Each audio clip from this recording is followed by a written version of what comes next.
Venous insufficiency ay nagsisimula muna na may discoloration sa paa at nagkakaroon ng manas. Malaunan ay mas makikita pagkakaiba ng kulay na merong parang dark spots sa kanilang paa. And then, habang tumatagal ay nagkakaroon na ito ng mga komplikasyon, pamumula, pangangati, at nagtutuklap na balat. Mapapansin din ang pagka-dry ng kanilang balat at may pakiramdam silang mabigat ito. Pangangati sila, kinakamot maigi at nagdudulot ng mga sugat.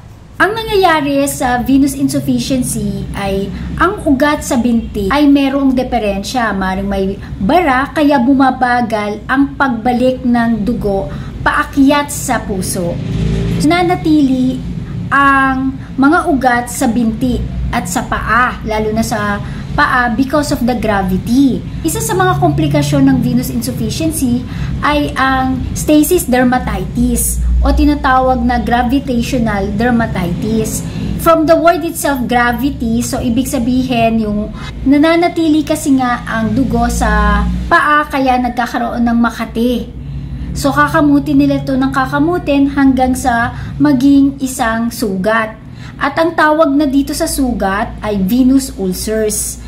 Kaya rin bumabagal ang kanilang paggaling ay dahil sa mabagal na pagdaloy ng dugo. So tandaan natin na ang nutrients upang mag-heal ang mga sugat, ang nagde-deliver nito ay ang dugo.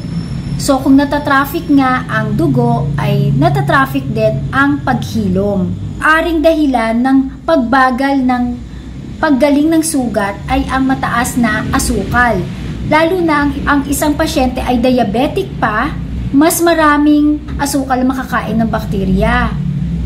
Kaya mas dumadami pa ang bakterya. Bukod pa sa may baradong daanan ng dugo. Ano ang mga pinagmulan ng venous insufficiency? Una, kapag ikaw ay nagkakaedad. Pangalawa, kapag ang trabaho mo ay lagi kang nakatayo or nakaupo. So in short, yung paa mo ay laging nakababa. Pangatlo ay kung ikaw ay may diabetes, kasi nga kapag ikaw ay isang diabetic, usually ang komplikasyon nito ay nasa ugat, nagkakaroon ka ng neuropathies or pumapangit ang quality ng iyong ugat dahil sa mga bara. Mayroong sakit sa bato, so magkakaroon ka ng manas. Ganon din kapag may hypertension ka, maaari ka ring magkaroon ng manas.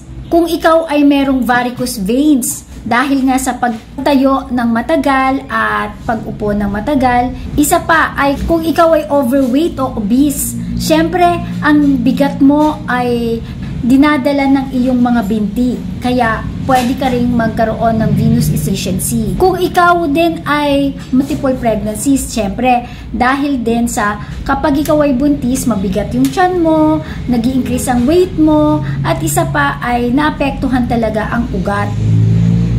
Para makaiwas sa venous insufficiency o kung ikaw man ay meron na rin, ay pwede mo itong lagyan ng compression stockings, lalo na kung ikaw ay magtatrabaho at tatayo or uupo ka ng matagal. Isa pa ay kung may pagkakataong itaas mo ang iyong mga paa, ang iyong binti sa isang mesa habang ikaw ay nakaupo, or pagdating mo sa bahay, humiga ka at itaas ang iyong paa at binti na mas mataas sa iyong ulo upang matulungan mong bumalik kaagad ang dugo mula sa paa papunta ulit sa puso. Back to the circulation. Iwasan din ang masyadong maalat na pagkain or mag-low salt diet. Ang vitamin C ay makakatulong din upang gumanda ang iyong mga ugat. Pero tandaan, wag din sosobra ang vitamin C. Ito rin ay pwedeng magdulot ng side effects. At kapag may sugat na ang iyong paa or ang iyong binti, ay mas magandang ipa-check up agad dito sa doktor upang mabigyan ka ng antibiotics at kung ano pa ang mga dapat gawin upang magsara agad ang sugat. Ang vitamin C ay nakakatulong din upang mapabilis ang paggaling ng sugat.